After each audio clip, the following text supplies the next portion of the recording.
అందరికీ నమస్కారాలు. ఇందులో మీసాల పిల్ల పాట రాశాను నేను.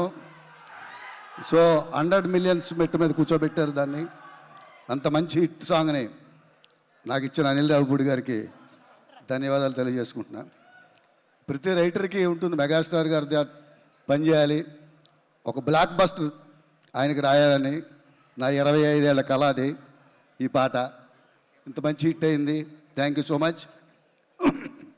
అలాగే లాస్ట్ ఇయర్ గోదావరి గట్టు మీద రాస్తే సంక్రాంతికి వస్తున్నాకి అది హైలైట్ అయింది. ఇప్పుడు మేసాల పిల్ల ఈ సినిమాకి హైలైట్ అయింది. అనిల్ గారు, మీరు రుణం తీర్చుకోలేను. అలాగే మెగాస్టార్ గారు నా పాటకి స్టెప్ వేయడం, నయన్దార్ గారు కాంబినేషన్ చాలా ముచ్చటగా అనిపించింది. Thank you so much. Thank you so much. And Shri Ramajogi Sastry గారిని మాట్లాడవలసిందిగా రిక్వెస్ట్